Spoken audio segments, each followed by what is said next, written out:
I need you to listen to me right now. Do not ever ignore a warning when you're in a national forest, especially if you are all alone. If you do, your story is probably going to end up like hers. On the morning of her hike, 32-year-old Kate Matrosova was supposed to be dropped off at the trailhead by 4:30 a.m., but there was a problem. Both Kate and her husband Charlie accidentally slept through their alarms, and they didn't end up getting to the parking lot until 5 a.m. And at first you might think that like 30 minutes isn't that big of a deal, and that's what I tried to explain to my high school homeroom teacher when I slept through my alarms. But the problem was that Kate wasn't about to start any ordinary hike. She was solo hiking in a mountain range notorious for claiming lives, the White Mountains of New Hampshire, and she was doing it during the deadliest time of year, the middle of winter. Now, I love White Mountain National Forest. I'm not exaggerating here.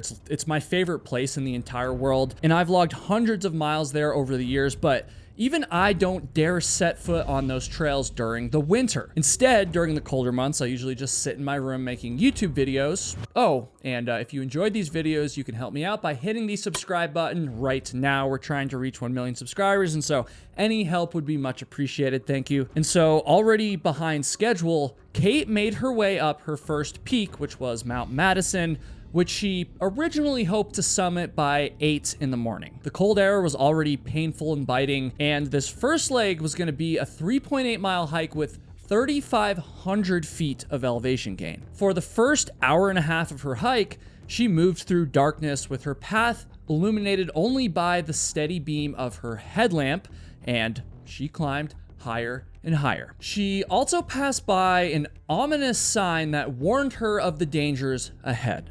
The sign said, quote, "Try this trail only if you are in top physical condition, well clothed, and carrying extra clothing and food. Many have died above timberline from exposure. Turn back at the first sign of bad weather." And then she passed by an even crazier sign that said, quote, "The area ahead has the worst weather in America. Many have died there from exposure, even in the summer. Turn back now if the weather is bad." Now, these signs were quite intense, but they weren't going to scare Kate that easily. And besides, she had hiked in these kinds of conditions countless times before. And so, Kate kept pushing. You see, Kate was an accomplished hiker who had grown up in the rugged landscapes of southern Siberia. Now, if you've ever seen the movie Rocky IV, there's an all-time great movie montage where Rocky trains in deep snow in the middle of nowhere, Siberia, and that's basically where Kate grew up. She was no stranger to adversity or to the outdoors. She first came to the United States on a student visa, and she went on to build a successful career working on Wall Street. She lived in New York City with her husband Charlie, and together they often ventured into the mountains. Up to this point, Kate had already summited some of the world's greatest peaks, like Aconcagua, Elbrus, Kilimanjaro, and Denali, as well as numerous other mountains ranging from 15,000 all the way up to 25,000 feet in elevation. She had also ran several marathons, and so it's obvious that she was extremely fit. But beyond her endless list of accomplishments, everyone who ever met Kate would tell you that she had a radiant smile and always made people feel instantly comfortable. I'm sure we've all met someone like that. And if you were to ask Kate what her next adventure was, she would tell you that she had her sights set on New Hampshire's White Mountains. Specifically, she hoped to summit 5 different peaks in the Presidential Mountain Range in one single hike. Now, I've hiked in the Presidentials a ton of times before, and of course, it's just a collection of peaks that are all named in honor of American presidents like Mount Madison, Mount Adams, Mount Jefferson, and of course, Mount Washington. And it might surprise you to hear that these mountains are not very tall. At most, they're 5,000 and 6,000 feet, or about 1,500 and 1,800 meters. And yet, despite their low elevation, these mountains are known for having some of the most uniquely awful weather conditions on the face of the earth. And I'm not exaggerating, by the way. For example, in the 1930s, Mount Washington recorded a wind speed of 231 miles an hour, which I believe still holds the record for North America for the highest wind speed ever recorded. I'm telling you guys, I know this place well. It's extremely cold. It's even colder than the back of my ice chest, and that place has some of the most freezer-burned Klondike bars known to mankind. The high peaks of the White Mountains, especially in the winter, are not meant to support human life. And Kate was about to learn this the hard way. Now, one of the biggest privileges of having this channel is that I get to highlight lessons from the stories that I tell, and I can almost guarantee that there are going to be people that watch this video and change their hiking habits as a result, which is just incredible. And the truth is that none of it would even be possible without support from Drink Element, for example. Element is the sponsor of this video, and they're the best electrolyte drink mix company in the game. It's not even close. And this particular flavor right here that you can't see, oh, there we go. This is lemonade salt, and it's absolutely incredible. I mean, it's refreshing, and it's extremely hydrating when you are nice and sweaty, as I often get, whether it's the gym or hiking or whatever. We all sweat. Don't tell me you don't sweat. I don't want to see those comments. I know you're still going to write it, but don't. Element has 1,000 milligrams of sodium, 200 milligrams of potassium, and 60 milligrams of magnesium. You're not going to find any other electrolytes out there that taste even close to as good as Element does. And so what I want you to do right now is to go to drinkelement.com/KyleHatesHiking. That's drinklmnt.com/KyleHatesHiking. Or you can click the link right at the top of the description. Go make a purchase of whatever sounds best to you. Again, if you're not sure where to start, I'd recommend lemonade salt, but take your pick on their website. And when you do that through my link, you are going to get a sample pack of 8 additional flavors thrown in with your order for no extra cost. And so don't worry, you're really going to get to try like the best of what Element has to offer. And so one more time, that's drinklmnt.com/KyleHatesHiking, or click that link right at the top of the description. You'll also be supporting the channel in the process. And so guys, I appreciate it very, very much. All right, now let's get back into this story. I was just telling you about how crazy the presidential range is and the White Mountains are. And the thing is, Kate was fully aware that the presidential range was infamous for its extreme and unpredictable weather. She had even read about the 147 climbers and hikers who had lost their lives in the presidential range. But at the same time, she had already summited so many of the world's tallest mountains, and she believed that she understood all of the risks that she was taking. And to her credit, she did take things pretty seriously. She made a detailed plan of attack that tried to factor in, her timing, the weather, her energy, I mean, all of it. And I feel like a broken record at this point, but Kate had done this type of adventure before. Hell, she even planned to take on Mount Everest at some point in the near future. She was definitely very confident, and sometimes the wilderness chews confident people up and spits them right back out. On February 14th, 2015, Kate and Charlie left New York City to make the 6-hour drive to New Hampshire for a romantic and adventurous weekend away in the mountains. And you see, my girlfriend and I typically like to spend Valentine's Day at a nice restaurant, someplace that has candlelight and maybe a soft piano playing in the background. But like I've been saying, Kate and Charlie were pretty hardcore when it came to their outdoor adventures, and so their idea of a romantic weekend involved bagging peaks in harsh winter conditions, which to each their own. On that very same day, the Mount Washington Observatory weather forecast showed a winter storm watch for the presidential range. And then that forecast would be upgraded to an official winter storm warning later on in the evening. Specifically, it called for wind speeds between 80 and 100 miles per hour, with gusts up to 115 miles per hour, and wind chill between -60 and -70 degrees Fahrenheit. And with the weather looking more and more brutal, you'd think that Kate would maybe have some second thoughts about her adventure, but nope, the winter storm didn't scare her. Maybe it should have. The next day, on the morning of February 15th, 2015, the plan was for Charlie to drop Kate off early in the morning and then meet her on the other side of the ridge at the end of the day, so she wouldn't have to double back, She was going to do all of this in just a single day, 13 planned hours in total, 15 miles, 8,700 feet of elevation gain. She didn't want to weigh herself down by bringing a sleeping bag or a shelter either. Her first, second, and third priority seemed to be speed. And I just have to say, because I know the presidential ridge so well, I've traversed it myself a couple times over the years, it is extreme and, in my opinion, a little bit insane to do what we call a Prezi traverse in the winter. I mean, sure, people have done it before, but I'm just trying to illustrate that even as someone who knows a lot about this specific area and the things that people have accomplished there, a Prezi traverse in the winter is insane.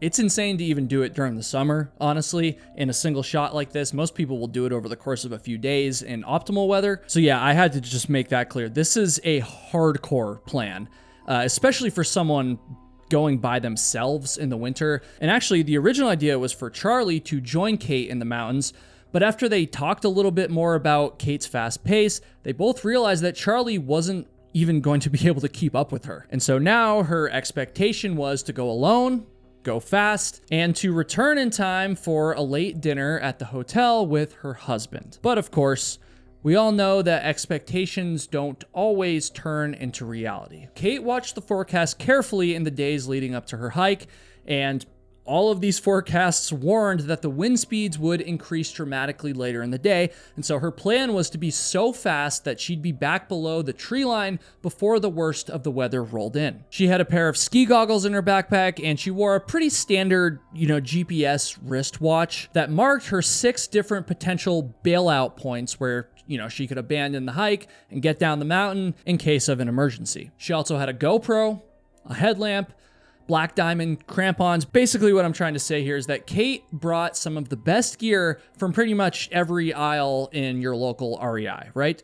She was prepared. And so Charlie dropped her off, and Kate began making her way up the mountain, brushing off the warning signs that she passed as she climbed. And as she reached the tree line on Mount Madison for the very first time that morning, she turned on her GPS watch, and she would check it as much as she possibly could for the rest of the day. She's using this watch to navigate, right? Because if she lost the trail, even for just a moment, that could mean losing precious time and potentially losing any chance of survival. By 8:59 a.m., she arrived at Madison Springs Hut, which is a mountain hut that was pretty much just boarded up for the winter. It's mostly used for the summer. This hut would serve as a landmark for Kate before she hiked up to the summit of Mount Madison, and she stopped there to take a short break and collect herself before making that final push to the top. However, in that moment of rest, Kate had no clue that things were just getting started, that something horrific was heading her way. You see, that morning, while Kate was already in the middle of her hike, the Mount Washington Observatory reported a developing weather system that included an increase in snow, blowing snow, and whiteout conditions. Temperatures were predicted to start at 5 degrees Fahrenheit and would drop down to -20, along with wind gusts expected to reach an intense 125 miles per hour later that morning. This weather report even insisted that hiking above the tree line was strongly discouraged. But of course, Kate didn't know just how serious the weather was about to get. And at around 9:57 a.m., she was still some 200 feet below the summit of Mount Madison, which means at that point she was already more than an hour and a half behind schedule. And just before she set off for her second peak, which is Mount Adams, Kate did something that puts literal chills down my spine just thinking about it. She took a selfie. That's right. I mean, she was running way behind her plan and the weather was only getting worse, but she still took some extra time just to snap a photo. Now, I searched and searched and searched, and I could not find this photo. I even found some forums online where people were discussing this photo, making it sound like they had seen it, and so I think it's out there somewhere, but I could not find it, and I really tried, so I'm sorry about that. In my research, I saw that a book referenced this particular photo and acknowledged that it looked pretty normal. I did find some writing from a few experts that actually got their eyes on this photo somehow, and they acknowledged that at first it looks pretty normal. However, there was some frost building up on Kate's eyebrows and her eyelashes, as well as signs of frostbite on her cheeks. And so at this point, we know 3 things for sure. Number 1, Kate's trip is not going to plan. Number 2, she was slowing down and showing clear signs of frostbite. And number 3, the weather was only getting worse. It then took Kate a pretty long time to finally reach the summit of Mount Adams, just, the second of 5 peaks she was planning to hike, and apparently she got there right around noon.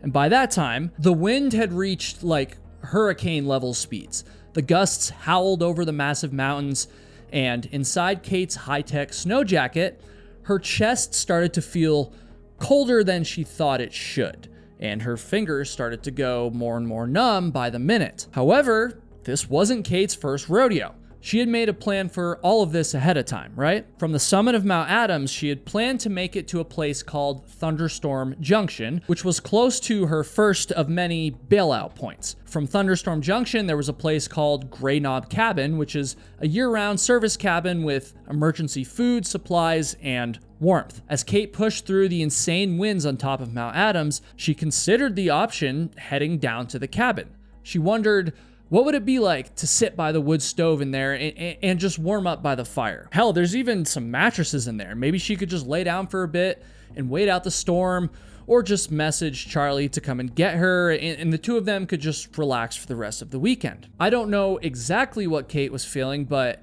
I can imagine that at this point, that cabin probably felt like the difference between life and death. And in case you think I'm being dramatic, I want you to picture this. A completely frozen world where it hurts to even breathe. That's where Kate is right now, at this point in the story. And as the wind kicked up to 141 miles per hour and the wind chill dropped to negative 80 degrees Fahrenheit, I can only assume that she was probably being reminded in her head of those 147 people that lost their lives attempting to hike in the presidential range. Kate was determined not to become the 148th person, and she thought back to the carefully laid out plan that she had made before she even stepped foot on these mountains. After summiting Mount Adams, Kate had initially hoped to reach peak number 3, which was Mount Jefferson. And along the way, she actually thought of another potential bailout option known as the Perch, which was a 3-sided lean-to that would give her at least a little bit of protection from the cold, the wind, and the snow. If she could make it there, she knew that there was even another route from the Perch that would take her directly to Grey Knob Cabin. Could she make it to the Perch and wait out the storm there? Or maybe she could even make it to the cozy wood stove at the cabin. She had a lot of options, and her mind raced as the wind continued to howl. Beyond Mount Jefferson, she had another bailout option too. From there, she knew that she could take a short side trail that would bring her below treeline. Right now, she was exposed to the wind and the freezing temperatures, but below the tree line, she'd at least be able to get herself a little bit of relief and protection. But that option felt so far away in this exact moment because, well, it was. Kate continued to think on her full route. Maybe after her 4th mountain, Mount Clay, she could bail out by following the Cog Railway down the mountain. And then she remembered that she was supposed to be summiting her 5th peak, Mount Washington, by 3 p.m., and it was already noon, and here she was just kind of trapped on her 2nd mountain. She was metaphorically frozen with endless options, and she was rapidly becoming physically frozen as well. Kate couldn't waste any more time dreaming about her safety or trying to figure out what to do. She had to move right now, and she had to save herself. At 12:47 p.m., Kate decided to reverse course and head back down the way that she came. She even tried to cut the trail in hopes of getting back below the tree line even faster. At this point, she's getting very freaked out. The wind was hitting her like a ton of bricks, knocking her down over and over. I mean, it's just a battle for her to stand up after every single painful fall. Her body is completely exhausted from the trip just to this point, and again, her mind is worn out from all of the problem solving. She's supposed to be this big adventure all-star, right? She's supposed to be getting ready to climb Mount Everest. All of this stuff is kind of just weighing on her, and she's wondering what people would think if she can't even do this relatively non-technical mountain that's not even very high in elevation. And then she pictured her husband, Charlie, sitting back at the hotel, waiting for her with flowers and chocolates for Valentine's Day. And that's when Kate finally made her mind up, right there and then. She was going to get herself off this damn mountain. As Kate began her descent down the Star Lake Trail towards Madison Spring Hut, the very first hut that she had passed earlier, she faced the full, brutal force of the storm. The wind was absolutely insane. Each step was a battle, basically, and the violent gusts slowed her progress to basically a crawl, stripping away body heat and driving her deeper towards hypothermia. The cold, combined with the immense wind pressure, would have made it nearly impossible to remain upright for very long. Time and time again, she was knocked to the ground, but she continued to rise and push forward, fighting to reach the safety of that height, fighting to reach the safety of her husband eventually, and of course, fighting for her life. As she neared Madison Spring Hut around 3:30 p.m., the conditions only got worse. In one particular violent gust, she was blown roughly 100 feet downhill from the trail. And by this point, she realized the true severity of her situation. She could no longer afford to worry about being embarrassed to ask for help. She needed to get home to Charlie.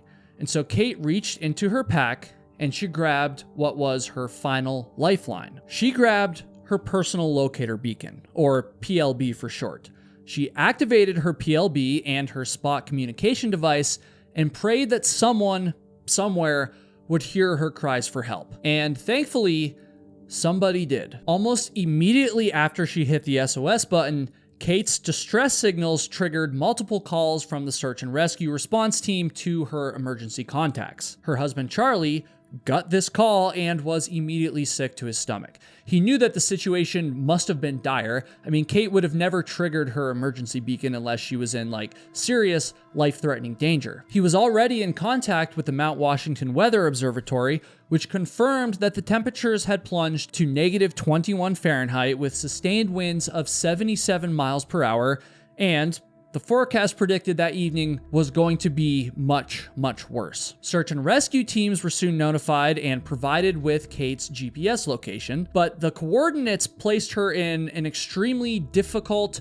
exposed, and dangerous area. The New Hampshire Fish and Game Office jumped into action and contacted the Mountain Rescue Service, which is a highly trained group of elite climbers and rescuers with extensive experience in the White Mountains. At this point, they were Kate's best and only hope of being reached before the cold claimed her life. The search and rescue team mobilized and began making their way towards the Valley Way Trail, battling the exact same winds and cold that had seemingly defeated Kate, except now, well, the sun was going down. Kate was cold and battered from the wind, exhausted and hungry, lonely and probably a little bit embarrassed. And now she was all of those things, but in the pitch black darkness. Her headlamp wasn't really much help at this point. She even got to the point where she hoped that the moonlight would show her the way back down the mountain, but of course the whiteout conditions obscured pretty much everything. It felt like she just couldn't catch a break whatsoever. Around 7 p.m., over 3 hours after their first distress signal, the search and rescue team received a second emergency signal from Kate's spot device, this time showing the GPS coordinates below the tree line along the Valley Way Trail. And this confused the rescuers for a moment. I mean, had Kate managed to get herself below the tree line? Which emergency signal should they actually follow? Based on that second signal, the rescuers started to think that Kate had indeed managed to get herself to a somewhat safer area, and they decided to head for this new location, which I think is pretty wise since it's literally the most up-to-date information that you have to work with, right? Maybe Kate was on the move and she was able to seek some form of shelter. As the search and rescue team headed towards the second set of GPS coordinates, they ran into dense forest, steep slopes, and snow so deep that every step was a battle. And I'm not exaggerating there. Progress was so slow that the rescuers advanced at barely 600 feet per hour as they were forced to bushwhack through waist-deep snow drifts under punishing conditions. They started to worry that not only would they not reach Kate in time to save her life, but they might not even survive this either. But around midnight, they finally reached the location indicated by Kate's second distress signal, but Kate was nowhere to be found. It quickly became clear that she couldn't possibly be anywhere in that area, and the team realized that the coordinates must have been inaccurate, especially since they were struggling to move even with snowshoes, and Kate had apparently been traveling without them. And then, not long after they reached the second location, a third distress signal came through, placing Kate back closer to the initial coordinates. And this didn't make any sense to the search and rescue team. I mean, they've now received, 3 completely different signals, and they began to wonder if Kate's beacon maybe was malfunctioning, or maybe there was someone else out there. I don't know. But by this point, the temperature was down to negative 35 degrees Fahrenheit, and the wind continued to roar across the mountain at devastating speed. The rescuers started to feel like it wasn't even safe for them to be out there. After all, they definitely couldn't save Kate if they suddenly faced an emergency of their own. The brutal truth is that the conditions had become too dangerous for even them to continue at this time. And so they had to make the heartbreaking decision to suspend the search until daylight, with the hope that they could call in another search and rescue team for help, and at that point make one final push to rescue Kate. Exhausted and frozen, the first team carefully descended the Valley Way Trail, finally returning to the parking lot right around 3 in the morning. And while all of this was happening, Charlie found it impossible to fall asleep that night. I mean, he racked his brain thinking about where Kate could be and hoping against hope that she was somehow okay. He thought back to a month earlier when the two of them actually made a very similar trip together to the presidential range in order to scout for Kate's big adventure. They hiked up from the exact same trailhead where he had dropped Kate off, and they had hiked up together and pitched a tent near the Madison Springs hut. They were trying to get a feel for the area and visualize exactly how this adventure would start out for them. But of course, neither of them ever imagined that it would go like this. While Charlie waited, he had a painful amount of time to kind of pore over Kate's GPS data. And while he was doing this, he noticed something that made him truly panic, as if he wasn't already terrified enough. As he studied her GPS signal, he noticed that earlier that morning, right around 9:57 a.m., just before summiting Mount Adams, Kate's GPS signal completely shut off. Poof, gone, just like that. And Charlie couldn't think of a reason why this could happen. It was a total mystery, especially because nearly 30 minutes later, her signal reappeared almost in the exact same location. And so what could have happened in those missing 30 minutes? It wouldn't make sense for Kate to shut off her GPS right before summiting, and the weather wasn't nearly as bad that early in the morning as it would end up getting later on. All of these things, you know, from their hopeful trip a month earlier to this mind-boggling 30 minutes where Kate seemingly dropped off the map, all of these things haunted Charlie all night as his Valentine's Day flowers wilted and his box of chocolates sat alone there in the hotel room. At 9 a.m. the following morning, the Androscoggin Valley Search and Rescue Team began their ascent towards the original GPS coordinates. By this point, Kate's devices had transmitted 9 more desperate distress signals, each one slightly different from the last, which only added to the confusion for everyone. And in case you weren't counting, that makes 11 total distress signals. Everyone involved wondered what the hell was happening. I mean, was Kate really setting off her beacon over and over again? Maybe it was broken, but then they began to wonder, how could that have happened? Like, what might have broken it? Temperatures were around negative 35 degrees Fahrenheit, and the winds held steady at 100 miles per hour. The team made their way up the Valley Way Trail to the Madison Spring Hut, and they continued towards Mount Adams along the Star Lake Trail. An 11-member search team fanned out across the slopes, methodically scanning the snowfields and ridgelines for any sign of Kate. At approximately 1 p.m. that day, one of the members of the search and rescue was pushing through the snow in his particular search area, doing everything he could just to stay upright in the brutal winds, when all of a sudden, he spotted something roughly 30 feet ahead that seriously stood out in the whiteout conditions. He went up to it, and then he bent down and he picked it up. And when he did this, he got a very sick feeling as he realized what it was that he had found.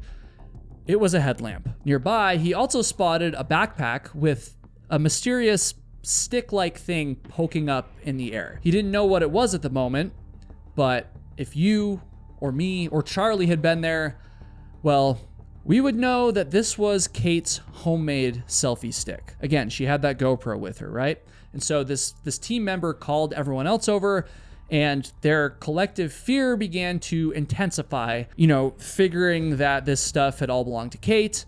And as their eyes moved up the nearby slope, their worst fears were confirmed. After more than 22 hours of searching, after chasing 11 different distress signals all over the mountain, they found Kate's body lying face down in the snow, completely motionless. She was located several hundred feet off of the main trail. Her face was all cut up, likely from being battered and knocked down over and over by the wind. From the scene, rescuers concluded that a violent wind gust must have lifted her off her feet and hurled her more than 100 feet downhill, where she had landed and ultimately succumbed to the cold. Which is, I mean, that's crazy, right?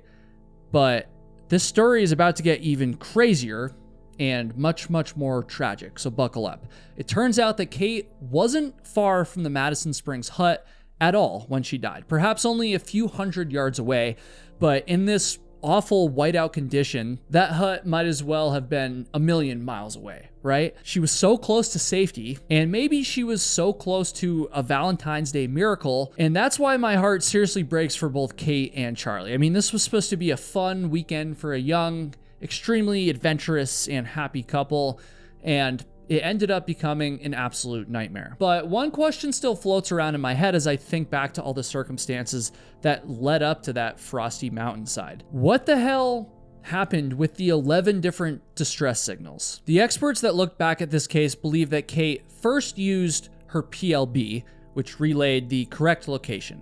And then after a number of hours, she then used her spot device, which they believe sent the wrong GPS location roughly about a mile off course. And tragically, that second GPS reading sent the rescue team in the complete wrong direction. The entire search effort lost precious hours chasing after fake and incorrect GPS coordinates. And I can't help but wonder if they had been able to just simply follow the first signal, which was essentially correct. I mean, would there have been a chance that they could have gotten to Kate in time? I think that is quite likely. And don't interpret that as me criticizing the search and rescue team here, because I do think it made total sense in the moment for them to head to the second location, you know, what they thought was the most up-to-date information at the time. However, this confusion, this mix-up, this technological error perhaps, would ultimately prove fatal. And to make matters worse, the final 9 confusing transmissions actually came from her spot device, and it should be noted that the spot device is only capable of transmitting a signal down to negative 22 degrees Fahrenheit, or at least it was at the time. It's probably changed, but as it turns out, it was much colder than that on this particular night, and I guess we can chalk it up to it just not being the correct device for the conditions on that hike. And ultimately, not only did it not help Kate, but it just caused more chaos. From the 11 emergency transmissions that confused the search and rescue teams, to the drastic shift in weather, to Kate's decision to abandon her hike just a little bit too late, to her very confident choice to hike solo without any kind of shelter. You get what I'm saying? There certainly were moments that I'm sure Kate would have done different in retrospect, but it's easy for me to say that, or for you to say that, or for the experts to say that from our very warm houses while the wind outside is well under 100 miles per hour. But you have to remember, in the winter and in the mountains, even the smallest mistakes can mean life or death, and that was the ultimate fate of Kate Matrosova. She fought so hard to survive and so hard to live up to her reputation as an elite mountaineer, but the unforgiving power of the White Mountains was just a little bit too much. And sadly, her husband Charlie will never be able to think about Valentine's Day the same ever again. May Kate rest in peace, and please show some love for her and for Charlie in the comments. Also, please join me in donating to the Androscoggin Valley Search and Rescue Team. Again, if I hadn't said this enough, I know the White Mountains very well, and I know for a fact that Androscoggin Valley Search and Rescue saves a ton of lives every single year, and so I encourage you to donate a few bucks their way. I promise you the money will be put to good use. I have their link in the description. I also want to shout out a book called Where You'll Find Me by Ty Gagne, which is a very well-known book that covers this story. A lot of the information that we used in this video was sourced from that book. I believe that selfie is probably in there as well, and so I will have a link to that book in the description if you want an even longer version of this story. YouTube seems to think you'll enjoy watching this video next, and so give it a click, and I hope all of you stay safe out there.